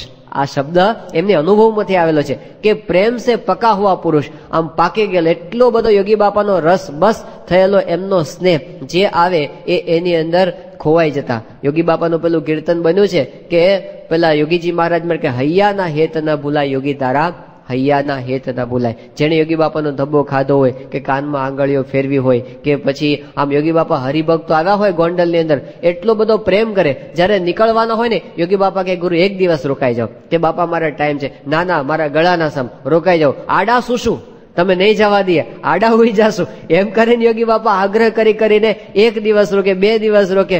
પણ હરિભક્ત જોગી બાપાને એવું કે કેમ કરીને હરિભક્ત વધારે રહે, આપણને વધારે સેવા મળે. રાતના જાગીને હરિભક્તની સેવા કરે. પેલા અડવાળના અગરસંગ બાપુ આવેલા, હવે એમની સાથેનો પૌત્ર હતો બળવંત સંઘ, આ 7-8 વર્ષનો છોકરો. અને અડધી રાત્રે ચોમાસાના દિવસો હતા અને સભા મંડપની અંદર એ વખતે બધા હરિભક્તો સુઈ જતા હશે. યોગી બાપા સેવા પતાવી રાતના 12:30 વાગે સુવા માટે આવ્યા અને એ વખતે પેલો બળવંત સંઘ પથારીમાં બેઠો થયો અને એમના દાદાને જગાડવા જતો હતો. યોગી બાપા કે કેમ ગુરુ શું થયું? એ કે મારે અત્યારે દિશાએ જવું છે. તો યોગી બાપાએ કીધું કે એમાં દાદાને જગાડવાની શું જરૂર છે, ચાલો અમે તમને લઈ જઈએ. રાતના 12:30 વાગે યોગીજી મહારાજે બાળકની વ્યવસ્થા વરસાદની અંદર ક્યાં કરવી? યોગી બાપા કે તમે થોડી વાર ઉભા રહો. યોગી બાપા ત્યાં ગયા, લીમડા નીચે બધી યોગી બાપાએ જોયું કઈ વરસાદ ઓછો પડે છે. એટલે ત્યાં યોગી બાપા એક તગારાની અંદર ધૂળ ભરી અને એક તગારું ત્યાં મૂકી આવ્યા. પછી 2 ઈંટો ક્યાંકથી શોધી કાઢી, ઈંટો બેસવા માટે ત્યાં મૂકી આવ્યા. પછી પાછા આવ્યા યોગી બાપા અને પછી એક કોથળો લઈ આવ્યા. પોતે તો પલળતા ગયા હતા, પણ આ છોકરો પલળે નહીં એટલે છોકરાને માથે કોથળો ઓઢાડ્યો અને પછી એક લોટો લઈ આવ્યા. એ ભરીને એને આપ્યો કે જાઓ હવે ત્યાં જઈ આવો. અને પાછા રાહ જોઈને ઉભા રહ્યા. પેલો છોકરો આવ્યો એટલે યોગી બાપાએ પાછા એમને હાથ ધોવડાવ્યા અને હાથ ધોવડાવી એના પગ ધોવડાવી અને યોગી બાપા કે જાઓ હવે તમે સુઈ જાઓ એમ કરીને સુવડાવી દીધા. અને પછી યોગી બાપા પેલું તગારું લઈ અને ઉકરડાની અંદર નાખવા માટે ગયા. એ સાફ કરી એને ઉટકી એને મૂકી યોગી બાપા રાતના 1:30 વાગે નાયા અને નાહીને પછી યોગી બાપા સંતોષ હતો, એક બાળકની સેવા મારાથી થઈ શકી. કેવો પ્રેમ! માં પણ ન કરી શકે ને એવું વાલ યોગી બાપા હરિભક્તના છોકરાઓને કરતા. એમના માટે આમ કંઈક કરી નાખું એવું. બપોરે યોગી બાપા રાહ જોતા હોય, ટ્રેન આવે ને 1:30 વાગે ત્યારે યોગી બાપા રાહ જોવે કે આજે હરિભક્તો આવશે અને અમને એની સેવા મળશે. તો રાહ જોઈને ઉભા રહે. અને જો એ વખતે એવું થાય કે ટ્રેનમાં કોઈ હરિભક્ત ન આવે ને યોગી બાપા ઉદાસ થઈ જાય, આજે કોઈ હરિભક્ત આવ્યા નહીં, આપણને કે સારું આજ આરામ મળશે, રોજ હાળા કોક ને કોક આવીને ટપકે છે, આજે નિરાત. પણ એ વખતે એમને તો એવું કે કેમ કરીને આપણે હરિભક્તોની સેવા કરીએ. આ એમનો પ્રેમ હતો. રાત્રે ઉઠીને હરિભક્તોનું ધ્યાન રાખે, ઉઠીને યુવકોને દંડવત કરે, યુવકોના કપડા ધોઈ નાખે. મહિમા સહિતનો આવો પ્રેમ. અને એમાં બધા યુવકો વશ થઈ ગયા. આ વિનુભાઈ મહંત સ્વામીની વાત આપણે સાંભળીએ છીએ કે એમને તો ઘરમાં બાપ દાદાનો સત્સંગ હતો પણ એમને તો જરાય નહીં. એ તો પોતે ત્યાં જબલપુરની અંદર ભણતા હતા કોન્વેન્ટ સ્કૂલની અંદર, અને ત્યાં તો એવા સંસ્કાર બધા મળ્યા હતા કે સાધુ બાવાનો તો એમને જીવમાંથી અભાવ હતો. એ યોગી બાપા ઘરે આવે તો મણિભાઈ છે એમને ઘરે પધરામણી કરાવે એમના પિતાશ્રી, અને ખબર પડે યોગીજી મહારાજ આવે છે તો મહંત સ્વામી કે અમારા ઘરને 2 દરવાજા, તે 2 દાદરા હતા, તે આગળના દાદરેથી યોગીજી મહારાજ ચડતા હોય ખબર પડે, પાછળના દાદરાથી વિનુભાઈ ઉતરી જાય, દર વખતે છટકી જાય. હવે એમાં એક વખત એવું થયું, ખબર પડી કે યોગીજી મહારાજ આવે છે એટલે વિનુભાઈ તરત પાછળનો દાદરો લઈ અને નીચે ઉતરવા જતા હતા. પણ બન્યો યોગીજી મહારાજ પાછળના દાદરેથી ચડ્યા ઉપર અને રસ્તામાં ભટકાઈ ગયા. હાથ પકડે કે હાલો ગુરુ ક્યાં જાઓ છો એમ કરીને ઉપર લઈ આવ્યા. હવે તો આવવું જ પડે ઉપર. અને આવીને અમે બેહાડ્યા અને ત્યાં બેઠા પછી હવે એમને થયું કે અહીં ક્યાં ફસાડા આપણે, એટલે એમને બધા તોફાન ચાલુ કર્યા. પેલી આરતી કરી તો ફૂંક મારીને આરતી ઓલવી નાખી. આ હામે યોગી બાપાની નજર હામે આવી ઉદ્ધતા એક કરે આપણને આમ ગુસ્સો ચડે કે નહીં? પણ યોગી બાપા એક શબ્દ બધું જોવે, ખબર પડે. પછી પેલું કંઠી પહેરાવી કંઠી તોડી નાખી, એમની નજર હામે કંઠી તોડી નાખી. અને જયારે પેલું આમ ઠાકોરજી હતા અને બીજી વાતો ચાલતી હતી કઈ, તો બેઠા બેઠા શું કરે, પેલી કાંકરી લઈને ઠાકોરજીનો મુગટ પાડવા પ્રયત્ન કરે હરિકૃષ્ણ મહારાજનો. હવે આટલું બધું કરે પછી ગુસ્સો ચડે કે ના ચડે? યોગી બાપા બધું જોયું, એક શબ્દ બોલ્યા નહીં. ત્યાંથી નીકળી ગયા. અને બીજે દિવસે યોગીજી મહારાજ આણંદથી નીકળવાના હતા અને એ વખતે એક તળાવની સામે, ગોયા તળાવ છે ને, એની પાળ ઉપર ત્યાં વિનુભાઈ બેઠા હતા. યોગી બાપાએ દૂરથી જોયા, એમને નજીક બોલાવ્યા કે અહીંયા આવો. એ વખતે વિનુભાઈ થયું કે માર્યા, આ સાધુ છે ને આપણની પાસે પોટલા હવે ઉચકાવશે. પણ નજીક આવ્યા અને એ વખતે યોગી બાપા એકદમ હાથ જોડી એકદમ પ્રેમથી ગદગદ ભાવે એટલું બોલ્યા કે વિનુભાઈ, અમારી કઈ ભૂલચૂક થઈ હોય તો માફ કરજો, લ્યો અમે હવે જઈએ છીએ. પણ આ શબ્દોની અંદર જે નિર્મળતા હતી, જે પ્રેમ હતો, તે નિર્દંભપણું હતું અને અંતરનો ભાવ હતો ને, વિનુભાઈ ઘાયલ થઈ ગયા. માનસાઈ પોતે કહેતા કે મને નાનપણથી આવો સાયકોલોજીનો અભ્યાસ હતો, એટલે સામેવાળી વ્યક્તિના મનોભાવને પારખવાનું, એને માપવાનો મને અભ્યાસ હતો. પણ યોગી બાપા આ શબ્દો જે બોલ્યા ને, એ એટલા બધા એનાથી ઘાયલ થઈ ગયા. 5 કલાક સુધી એક હું બેસી જ રહ્યો એક જગ્યાએ, મને કઈ સૂझે જ નહીં. થયું કે કેવા પુરુષ કહેવાય, સમજી જ ન શકીએ એ કક્ષાનો આ પુરુષનો નિર્મળ પ્રેમ છે. અને એક પ્રસંગથી વિનુભાઈ કાયમ માટે યોગી બાપાના થઈ ગયા. આ એમનો સ્નેહ, કે શું કરી નાખીએ આપણે યોગી બાપા માટે, એવું બધાને થઈ જતું એમના નિર્મળ પ્રેમથી. ત્યાં યોગી બાપા ત્યાં જુનાગઢ ગયા હતા અને એની અંદર એ વખતે યુવકો બધા ભેગા હતા. સવારમાં હરિભક્તને ઘરે ઉતારો હોય અને આખો સંઘ ભેગો હોય, બધાને આમ નાવા ધોવાનું તડામાર ચાલતી હોય, એટલે હવારમાં શું હોય કે બધાને મોડું થાય તૈયાર થવામાં. એમાં પાછું તરત નીકળીને પધરામણી અને પેલું પ્રસાદી સ્થાનોમાં દર્શને જવાનું હતું. એટલે બધા યુવકો તૈયાર થવામાં ઉતાવળમાં શું થાય, અમુક યુવકોને નાસ્તો કરવાનો ટાઈમ રહ્યો નહીં અને પછી તરત નીકળી ગયા બહારે. એમાં નિરંજનભાઈ ભેગા હતા. નિરંજનભાઈ એટલે સિદ્ધેશ્વર સ્વામી, એ યોગી બાપાની સાથે જ હતા. હવે બધે ફરતા ફરતા 10:30 11 વાગ્યાનો સમય થયો અને એ વખતે જૂના મંદિરે જતા હતા ચાલતા ચાલતા. યોગી બાપાનો હાથ નિરંજનભાઈએ પકડ્યો હતો. એમાં એક યુવક આવ્યો અને ધીમે કરી અને નિરંજનભાઈના કાનમાં આવીને કે તને ભૂખ નથી લાગી? એટલે નિરંજનભાઈએ પાછું એના કાનમાં કીધું. યોગી બાપા તો બાજુમાં હતા, એના કાનમાં કીધું કે ભૂખ તો લાગી છે, પણ અત્યારે કોણ ખાવા આપે આપણને? તે યોગી બાપા આમ જોયા કરે. એમને જોઈ લીધું કે આ છોકરાઓ કઈક ઘૂસપૂસ કરે છે. સમજી ગયા યોગી બાપા, બોલ્યા નહીં કાંઈ. પછી જૂના મંદિરમાં ગયા, ત્યાં આગળ યોગી બાપાને તો બધા જૂના જૂના સદગુરુઓ બધા ઓળખે. તે એક મોટા સંત હતા જૂના, યોગી બાપાને પોતાના આસને લઈ ગયા, એમને બેસાડ્યા. પછી મગજનો આટલો લાડુ હતો ને, એ યોગી બાપાને આપ્યો, ઠાકોરજીનો પ્રસાદીનો. યોગી બાપાએ લાડુ લઈ લીધો.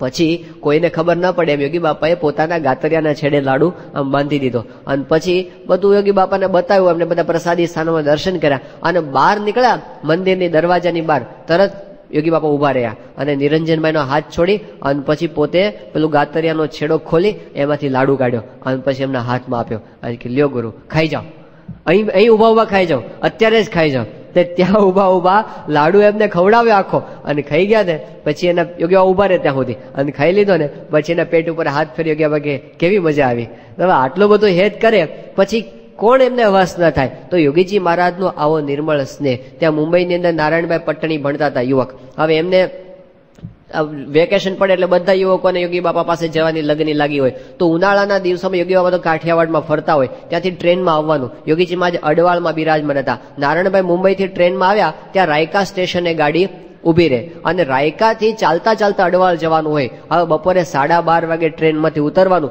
ધોમ ધકતો તાપ. યોગીજી મહારાજે 2 યુવકોને સામે લેવા માટે મોકલ્યા હતા કે નારાયણભાઈ આવે છે, તમે લેવા માટે જાઓ. અને એ લોકો સામે લેવા માટે પાણી બાપા યોગી ભેગા મોકલે કે પાણી પીવા પાજો પાછા. તો ત્યાંથી ઉતર્યા અને પછી ચાલતા ચાલતા રાયકાથી અડવાળ આવા સખત તાપની અંદર આવવાનું. એમાં રસ્તામાં એનો ચપ્પલ તૂટી ગયો નારાયણભાઈનું.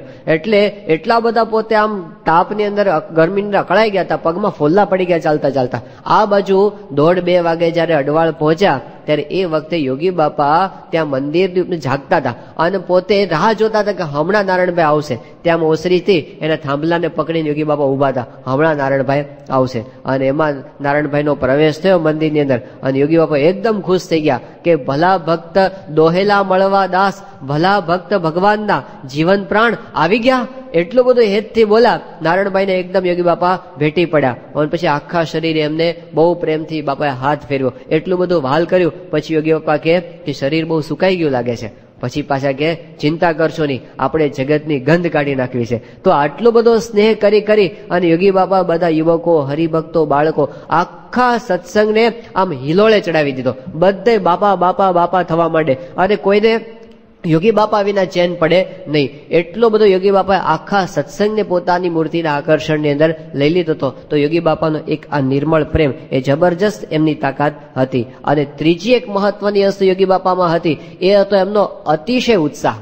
આ સત્સંગ વધારવાનો એટલો બધો ઉત્સાહ યોગી બાપાને, એમના સંકલ્પો બધા આમ બ્રહ્માંડ ભરાય એવા બધા યોગી બાપાના સંકલ્પો, ક્યારેય મોડી વાત નહીં.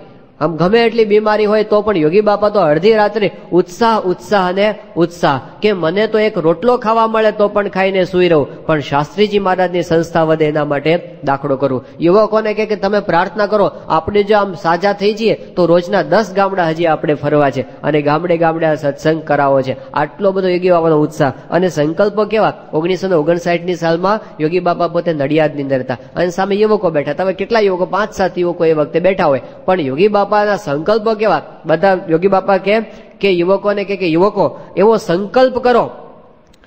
સંકલ્પ કરો કે આખું બ્રહ્માંડ અક્ષર પુરુષોત્તમનું ભજન કરતું થાય, માયા નીકળી જાય, બધાને મહારાજના સ્વરૂપનું જ્ઞાન થાય, મોક્ષ માર્ગે ચાલે, આખા દેશમાં ગુણાતીત જ્ઞાન પ્રવર્તે, યુવકો દ્વારા આફ્રિકા, લંડન, જર્મની જાગૃત થાય. પછી યોગી બાપા કે યુવકો ઇંગ્લિશમાં અને ઉર્દુમાં વાત કરે એવા યુવકો તૈયાર થાય. ઇંગ્લિશમાં તો સમજ્યા, પણ બાપા કે ઉર્દુમાં વાત કરે એવા યુવકો તૈયાર થાય. બાપાને જાપાને રંગી દેવું, જર્મની રંગી દેવું, બધાને રંગી દેવા. આટલા ઉચ્ચ કક્ષાના યોગી બાપાના સંકલ્પ.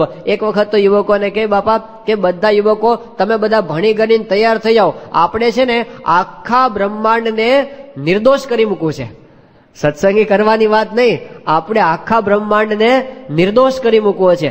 આટલા ઉચ્ચ કક્ષાના યોગી બાપાના સંકલ્પો કે બધાને ભ્રમરૂપ કરી દેવા છે, કાંઈ માયા રહેવા દેવી નથી, માયાનો લોચો કાઢી નાખવો છે. આટલા ઉચ્ચ કક્ષાના યોગી બાપાના સંકલ્પો. યુવકોને બધાને ટ્રેનિંગ આપે, અંગ્રેજી બોલવાની ટ્રેનિંગ આપે, એમાં પાછા બધાને પ્રશ્નોત્તર કરાવે, તમે પ્રશ્નોત્તર કરો, બધા અંદર બોલો. બધા યુવકોને તૈયાર કરે કે તમે છે ને બધા ઉપવાસ કરતા થાવ. બધા યુવકોને એમાં પાછા તૈયાર કરે કે હવે આ કરો. અને એની અંદર YYUC યોગી યુવક ઉપવાસ કોલેજ, રોજ 5 જણને પાછા ઉપવાસ આપવાના, એ બધી ટ્રેનિંગ ચાલે. અને એની અંદર પાછા હવે કોલેજના યુવકો કોઈ દાડો ઉપવાસ ન કરાવે, બાપા થાકે નહીં, એને વાત કર્યા જ કરે અને એમાં એમને રહેવાય નહીં. તે પછી ઇંગ્લિશ શીખવાનું ભેગું ચાલતા. આપણે પૂજ્ય સત્યપ્રકાશ સ્વામી છે ને અહીંયા પિનાકીન ભગત, તો યોગી બાપા કે તમે અમને ઇંગ્લિશ શીખવાડતા નથી, અમે કેટલી વાર તમને કીધું પણ તમે ઇંગ્લિશ શીખવાડતા નથી, અમારે ઇંગ્લિશ શીખવું છે. યોગી બાપા કે તે પિનાકીનભાઈ નવરાવતા કીધું બાપા તમને આજે ઇંગ્લિશ શીખવાડીએ. બાપા કે બોલો શું પાઠ આપો અમને. તેમને કીધું કે બાપા તમારે છે ને તમે બધાને ઉપવાસ આપો છો ને કે કાલે ઉપવાસ એવું બધાને કહો છો ને, તો હવે છે ને તમારે ઇંગ્લિશમાં બોલવાનું કે ટુમોરો ફાસ્ટ, આવું બોલવાનું. એટલે યોગી બાપાએ ગોખ્યું, હમ બરાબર નાતા ટુમોરો ફાસ્ટ 5-7 વખત બરાબર ગોખી નાખ્યું અને તૈયાર થઈ ગયું. પછી એનો પ્રયોગ તો કરવો પડે ને, એમના ઉપર જ પ્રયોગ ધબ્બો મારે કે ટુમોરો ફાસ્ટ એમને જ આપ્યો. પછી તો જે મળે ને નવો પાઠ શીખ્યા એટલે રોજ તો 5 જણને આપતા હતા, પણ આજ તો વધી ગયા, જે હાથમાં આવે ને ટુમોરો ફાસ્ટ બધાને ઉપવાસ આપી દીધો. એટલે એ વખતે પેલા સત્યપ્રકાશ સ્વામી પિનાકીનભાઈ કે સ્વામી હવે છે ને તમે બીજો પાઠ આપો, તમે છે ને હવે મને એમ કહો કે ટુમોરો બ્રેકફાસ્ટ, એવું તમે મને કહો. તો કે એવું ખોટું નહીં શીખવાડવાનું, પેલા શીખવાડ્યું નહીં બરાબર છે. તો યોગી બાપા આટલા બધા હેત પણ કરતા જાય, નિયમ ધર્મ પડાવતા જાય, ઉપવાસ કરાવતા જાય અને સત્સંગની અંદર બધાને આગળ લેતા જાય. ઉત્સાહ એમનો ક્યારેય મોળો ના પડે. અને કેટલા મોટા સંકલ્પો. 1990ની 70ની સાલમાં બાપા લંડનની અંદર હતા ત્યારે ઇસ્લિંગ્ટન મંદિર તો બહુ નાનું એવું અને આપણો નાનો સત્સંગ, પણ યોગી બાપા ત્યાં એ વખતે વાત શું કરી કે અહીં એટલો બધો સત્સંગ વધશે કઈ માણસ માશે નહીં. અનુભવ કર્યો આ વખતે. આટલું મોટું મંદિર થયા પછી સ્વામીશ્રી હમણાં ગયા હતા, મંદિર, હવેલી, ગ્રાઉન્ડ બધું ચિક્કાર, ના પાડવી પડી આ વખતે હરિભક્તોને બધાને પાછા વળો. ના પાડી પડે, નીકળી જાઓ. એટલું બધું આ વખતે લંડન ની અંદર સ્વામીશ્રી ગયા. સ્વામી યોગી બાપા એ વખતે બોલેલા 70ની સાલમાં, અહીં માણસ માશે નહીં, 2 વર્ષ પછી અમે 10 સંતોને મોકલીશું અને અહીંથી અમેરિકા બધા ઉપડશે. ગામોગામ અક્ષર પુરુષોત્તમનો પ્રચાર કરવો એવી શ્રીજી મહારાજની આજ્ઞા છે. બ્રહ્માંડ આખું સ્વામિનારાયણનું ભજન કરશે. મોટા પુરુષના વચનો ખાલી ન જાય. આખા બ્રહ્માંડમાં અમેરિકા આવી ગયું કે નહીં, ઇંગ્લેન્ડ આવી ગયું કે નહીં, જાપાન આવી ગયું કે નહીં, બધું આવી ગયું. 14 લોકનું બ્રહ્માંડ સ્વામિનારાયણનું ભજન કરશે. આ યોગી બાપાના સંકલ્પો છે. 1968ની સાલમાં ગોંડલમાં હતા. ગોંડલ વિદ્યા મંદિરના નાના નાના બાળકો, સ્કૂલના બધા. યોગી બાપાએ એ બાળકો પાસે પોતાના સંકલ્પો કીધા. યોગી બાપા કે આખા બ્રહ્માંડને સત્સંગ કરાવવાનો છે. આ બાળકોને કહે છે આખા બ્રહ્માંડને સત્સંગ કરાવવાનો છે. હવે આખા બ્રહ્માંડમાં સત્સંગ કરાવવાનો હોય તો યોગી બાપા કે કેટલા સાધુ જોઈએ, કેટલા નોકરો જોઈએ, કેટલા મહેતાજી જોઈએ, કેટલી સમિતિઓ સ્થાપવી જોઈએ. આ બધું યોગી બાપા આયોજન કરવા માંડ્યા. અને પછી કે આખા બ્રહ્માંડમાં અક્ષર પુરુષોત્તમનું જ્ઞાન ફેલાવવું, 1 લાખ સંતો જોઈએ. આ યોગીજી મહારાજનો સંકલ્પ. 700ની વાત તો આપણે સાંભળી છે, પણ અહીં શું કીધું, 1 લાખ સાધુ જોઈએ. મોટા પુરુષ બોલે એ ખોટું ન થાય. સત્પુરુષ વાક્યમ ન ચલંતી. ગામો ગામ ફરીને, કથા વાર્તા કરીને, સુખ દુઃખ વેઠીને, માન અપમાન વેઠીને આપણે સત્સંગ કરાવવો છે. આટલા ભવ્ય યોગીજી મહારાજના સંકલ્પો. હવે એની સામે શું હતું પાછું? સંકલ્પો ઊંચા યોગી બાપાના, ઉત્સાહ ખૂબ. એની સામે હરિભક્તો તો પાછા એટલો ઉત્સાહવાળા હોય નહીં, ઠંડા હોય. એમનું લોઢું બહુ તપેલું અને આપણું લોઢું હાવ ઠંડુ, બરફમાં પડેલું. કેવી રીતે હાંધો જામે? પણ યોગી બાપા ભલે સામે કોઈ ઉત્સાહ ન બતાવે, એમનો ઉત્સાહ મોડો પડે નહીં. 1940ની સાલમાં બાપા ત્યાં મુંબઈની અંદર ભુલેશ્વરમાં હતા. પહેલી વખત યોગીજી મહારાજે રવિ સભાનો આદેશ એ વખતે આપેલો, શાસ્ત્રીજી મહારાજના સમયની અંદર. શાસ્ત્રીજી મહારાજ ધામમાં ગયા એના 11 વર્ષ પહેલા ત્યાં મુંબઈની અંદર યોગીજી મહારાજે આ ઉપાડ કર્યો કે આપણે ગામડે ગામડે રવિ સભા કરવી, સત્સંગ મંડળો ચલાવવા, સત્સંગ સભાને વચનામૃત વાતો બોલવી, ધૂન બોલવી, પત્રિકાઓ ગામડે ગામડે મોકલવી. એવું યોગીજી મહારાજ એ વખતે 40ની સાલમાં સંકલ્પ કરેલો. પણ આપણે કઈ થોડા તરત આદેશ માની એવા છીએ તો કઈ એટલો બધો કે આદેશ કોઈ ઝીલેલો નહીં. યોગી બાપા પાસે થાકે નહીં. ફરી વાર 17 વખત યોગી બાપા મંડળો સ્થાપે, તૂટી જાય ને પાછા સ્થાપે, તૂટી જાય ને પાછા સ્થાપે. એમનો ઉત્સાહ ક્યારે ઓછો પડે નહીં. ત્યાં મુંબઈથી યોગી બાપા ટ્રેનની અંદર અટલાદરા આવતા હતા. રસ્તામાં સુરત સ્ટેશન આવ્યું. 1951ની સાલનો આ પ્રસંગ છે. તો રસ્તામાં સુરતમાં પેલા મહેન્દ્રભાઈ ત્યાંના આપણે હરિભક્ત છે, એ યોગી બાપાના દર્શન માટે આવ્યા, મહેન્દ્રભાઈ મગનભાઈ પટેલ. તો યોગી બાપાએ પોતે એમને પહેલો જ પ્રશ્ન પૂછ્યો કે ગુરુ રવિ સભાનું કેમ છે? એટલે એમને તો જે ઉકળાટ ભેગો થયો હતો ને 6 મહિનાનો, બધો ખાલી કર્યો. એ કે જવા દો ને બાપા, કોઈને ભગવાન ભજવા નથી અને કોઈ આવતા નથી, અમે તો કઈ કઈને થાકી ગયા અને હવે તો 3 જ માણસો આવે છે, 4થો માણસ રવિ સભાની અંદર આવતો નથી. એટલે હવે તો નક્કી કર્યું છે આ છેલ્લા રવિવારે અમે રવિ સભા કરી લીધી, આવતા રવિવારથી સભા બંધ. એવું યોગીજી મહારાજ પાસે નિર્ણય જાહેર કરી દીધો. યોગી બાપા કે કેટલા આવે છે? એ કે બાપા 3 જ માણસો આવે છે. યોગી કે ઓહો હો, 3 માણસો આવે છે? 3 શું, એકેય નો આવે ને તોય રવિ સભા કરવી. આપણે થાંભલાને રવિ સભા કરવી, થાંભલાને કથા કરવી. અને પછી યોગી બાપા કે નિયમ લો. કે શું નિયમ? કે રવિ સભા બંધ ન કરવી, બંધ કરવાનો સંકલ્પ ન કરવો એવો નિયમ લો. એમ કરીને એમને નિયમ આપ્યો. બાપાએ ઉત્સાહ પ્રેરીને, ધક્કા મારી મારીને, આમ ચડાવીને બધાને આગળ કર્યા. આજે સુરતનો સત્સંગ તમે જઈને જુઓ, 5000 માણસ, 7000 માણસ, બાપા હોય ત્યારે 15000 માણસ. રવિ સભાની અંદર જે દેખાય છે 3 નહોતા આવતા, એમાંથી આટલે સુધી પહોંચ્યું છે એના મૂળની અંદર યોગી બાપાનો આટલો બધો ઉત્સાહ. ચાલુ મંડ્યા ને મંડ્યા રહ્યા, એનું રિઝલ્ટ આજે આપણને આટલું બધું દેખાય છે. ગોંડલથી 1953માં યોગી બાપાએ પત્ર લખ્યો પ્રકાશમાં, વટ હુકમ નંબર 1. શું વટ હુકમ નંબર 1? રવિ સભાની અંદર જવું, શીર સાટે આ આજ્ઞા પાળવી, એવું યોગી બાપા ત્યાં આગળ લખ્યું હતું. એક નવી પ્રણાલિકા હતી સંપ્રદાયની અંદર સ્થાપવી, બધાને અઘરી પડે, પણ યોગીજી મહારાજના ઉત્સાહથી આ સંપ્રદાયની અંદર એ વસ્તુ પણ પ્રચલિત થઈ. અને બીજો એક યોગીજી મહારાજનો આપણને ઉત્સાહ દેખાય, એ હતો એમનો સાધુ કરવાનો ઉત્સાહ. 1953ની સાલમાં ગોંડલમાં અક્ષરદેરીમાં યોગી બાપા પૂજા કરતા હતા અને વિનુભાઈ અને રમણભાઈ, વિનુભાઈ એટલે મહંત સ્વામી, રમણભાઈ એટલે ડોક્ટર સ્વામી, એ બંને અક્ષરદેરીમાં પ્રદક્ષિણા કરતા હતા. યોગી બાપાએ બંનેને પાસે બોલાવ્યા અને પછી ત્યાં બેસાડી અને એમને યોગી બાપા કે આપણે 51 યુવકોને સાધુ કરવા છે.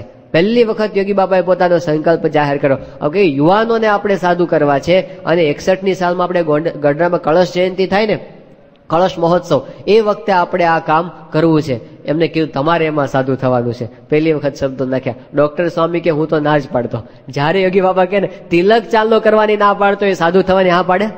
યોગી બાપાને તિલક ચાલો કરવાની ના પડે. યોગી બાપા કાગળ લખે ગુરુ તિલક ચાલો કરજો, રમણભાઈ ના કરે. એ કે બાપા તમે કહેશો ને તો હું ઉપવાસ કરીશ પણ તિલક ચાલો નહીં કરું, આટલું બધું. પણ યોગી બાપા મંડ્યા રહ્યા તે તિલક ચાલનો શું અત્યારે તો આપણે જોઈએ છે ડોક્ટર સ્વામીને ક્યાં પહોંચાડી દીધા. તો યોગી બાપાનો ઉત્સાહ એટલો બધો, એમ કરી કરીને એમને સાધુ બધાને વાતો કર્યા જ કરે, પાછળ પડે નહીં. 68ની સાલમાં એવું થયું, યોગી બાપા કલકત્તામાં હતા અને બે પંજાબી યુવકો આવ્યા યોગી બાપા પાસે, પંજાબી. તો યોગી બાપાએ વર્તમાન ધરાવ્યા. પછી યોગી બાપા કે દારૂ માંસ ન ખાના, દારૂ માંસ ખાવાનો નહીં, લ્યો વર્તમાન લ્યો, આપકા નામ ક્યાં હે, નામ પૂછ્યું. પછી કે એમ નિયમ લેજો હવે. અને પછી યોગી બાપા કે સાધુ બનના હે.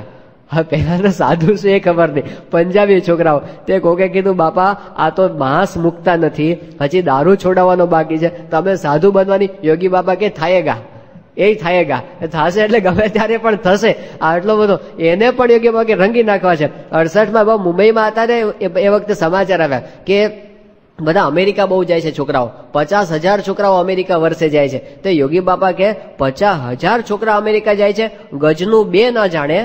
યોગી બાપા કે ગજનું 2 ના જાણે તોય અમેરિકા પહોંચી જાય છે, પણ કોઈ સાધુ થતા નથી. તો યોગી બાબાને એમ કે આ 50,000 ને આપણે સાધુ કરી નાખવા. ને 70,000 છોકરાઓ પેલા SSC ની પરીક્ષામાં બેઠા, સમાચાર મળે યોગી બાપા કે આ બધા સાધુ થઈ જાય તો કેવું સારું. તે એમને સંકલ્પો આવા જ થયા કરે, બધાને આપણે સાધુ કરી દેવા છે. ગુણાતીતાન સ્વામીની વાતો આવે છે, સાધુના હૈયામાં ભગવાન છે તે જીવના હૈયામાં ઘાલે છે. પણ વાત કર્યા જ કરે. આણંદની અંદર બધા યુવકો બેઠા હતા. યુવકોને બધાને કે તમારે છે ને બધાને ઉપવાસ કરવાના, પછી બૈરાને અડવું નહીં, અડી જવાય તો ન્યાય લેવું, કોપીન પહેરવી, આવી બધી વાત કરી. એટલે પછી યુવકો બેઠા હતા ને એ કે બાપા વચનામૃતમાં તો એવું લખ્યું છે કે ત્યાગીની શોભા હોય ને એ ગૃહસ્થને દૂષણરૂપ કહેવાય, ગૃહસ્થને શોભા એ ત્યાગીને દૂષણ. તે તમે તો બધા ત્યાગીના નિયમો અમને કેમ આપવા માંડ્યા, અમે તો યુવકો છીએ. તે યોગી બાપા કે તમે જે પરણ્યા ના હોય ને ત્યાં સુધી ત્યાગી જ કહેવાઓ.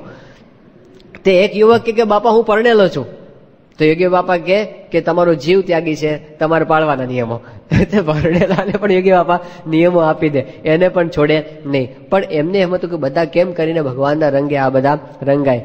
એક વખત યોગી બાપા 55ની સાલમાં ત્યાં આફ્રિકા ગયા હતા અને એ વખતે કંપાલાના મહેન્દ્રભાઈ યોગી બાપાના દર્શને આવ્યા હતા. નાની ઉંમરના, એ વખતે એમની 15-16 વર્ષની ઉંમર. પણ યોગી બાપાએ પહેલી મુલાકાતમાં મહેન્દ્રભાઈને ધબ્બો મારીને કીધું હતું કે સાધુ બનશો ને.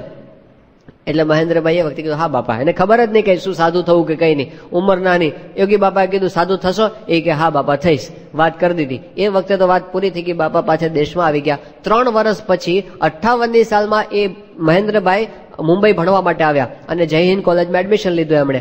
હવે વેકેશનનો સમય હતો, થોડો સમય હતો, એટલે યોગી બાપાની સાથે વિચરણની અંદર પછી જોડાયા. વિચરણની અંદર યોગીજી મહારાજે પાછું એમને યોગી મહેન્દ્રભાઈને વાત કરી કે ગુરુ તમે સાધુ થશો ને. હવે તો મોટા થઈ ગયા હતા અને હવે તો સમજણ આવી ગઈ હતી. એટલે એમણે કીધું કે ના બાપા સાધુ નહીં થાવ, ના પાડી દીધી. તો યોગી બાપા કે ગુરુ તમે એ વખતે તો હા પાડી હતી. પાછું એમને યાદ હતું કે 3 વર્ષ પહેલા હા પાડી હતી, કે તમે એ વખતે તો હા પાડી હતી. તો કે ના બાપા હવે મારે સાધુ થવું નથી. પણ યોગી બાપા છોડે. 2-4 દિવસ પછી ફરી વાર પાછી કે ગુરુ સાધુ થશો ને. પણ પેલા મહેન્દ્રભાઈ કે ના બાપા હું સાધુ નહીં થાવ. સેવા કરે, ભજન ભક્તિ બધું કરે, યોગી બાપા સમાગમનો લાભ લે. પણ જયારે યોગી બાપા કે સાધુ થશો તો ધડ દઈને મોઢે ના પાડી દે કે ના બાપા હું સાધુ નહીં થાવ. દર વખતે ના પાડે. પણ યોગી બાપા કે ફરી કીધા જ રાખે. 3 મહિના સુધી વિચરણમાં ભેગા ફર્યા અને પછી મુંબઈ ગયા યોગી બાપા. મુંબઈમાં એ વખતે કૃષ્ણબાગમાં પારાયણ ચાલતી હતી. એક બાજુ પારાયણમાં સભા ચાલુ હતી, યોગી બાપાને સ્નાન કરવા જવાનું થયું ચાલુ કથાએ. એટલે પછી બાપા ઉભા થયા. આ મહેન્દ્રભાઈ સેવાની અંદર ભેગા જતા એટલે એ પણ યોગી બાપાનો હાથ પકડીને ત્યાં લઈ ગયા. અને પછી જયારે યોગી બાપા પાછા આવ્યા અને હાથ ધોડાવ્યા અને પછી બાપાને સ્નાન કરાવવાનું હતું, તો યોગીજી માં બેઠા હતા અને મહેન્દ્રભાઈ એમને સ્નાન કરાવતા હતા. એ વખતે આમ અડધું સ્નાન પૂરું થયું ને યોગી બાપા પાછા ઉભા રહી ગયા. અને પછી મહેન્દ્રભાઈ સામો જોઈ અને એકદમ પ્રેમથી યોગી બાપા કે ગુરુ સાધુ થશો ને. એટલે હવે પછી મહેન્દ્રભાઈ થી રહેવાનું નહીં. આટલો બધો બાપાનો પ્રેમ એમને અનુભવ કરેલો અને બાપાની સાધુતા જોઈતી એટલે એમનાથી બોલાઈ ગયો કે હા બાપા હું સાધુ થઈશ.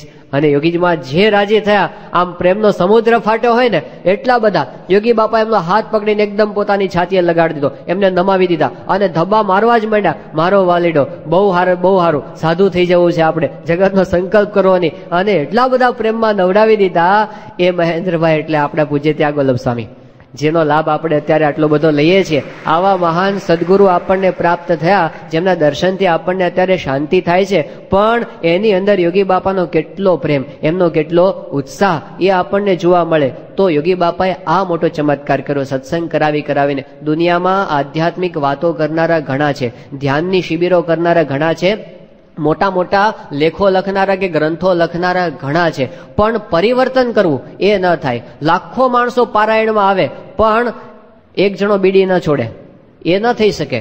તો એ તો બધું જગતમાં ઘણું બધું થાય છે, પણ છે કોઈ ધર્મગુરુની કે કથાકારની તાકાત કે એક ડોક્ટર સ્વામી તૈયાર કરે, એક મહંત સ્વામી, એક ત્યાગવલ્લભ સ્વામી, એક આપણે ઈશ્વરચરણ સ્વામી, એક બાલમુકુંદ સ્વામી, આપણે એક તો તૈયાર કરે. યોગી બાપાએ આટલા મહાન સદગુરુઓ જીવમાંથી જગત કાઢી અને બ્રાહ્મી સ્થિતિ કરાવી દે, આટલી મોટી ભેટ યોગી બાપાએ આપણને આપે છે. આ ચમત્કાર યોગી બાપાએ સર્જ્યો છે, દુનિયામાં બીજા કોઈ કરી શકે નહીં. એ કયો ચમત્કાર? શેનાથી એમને ચમત્કાર કર્યો?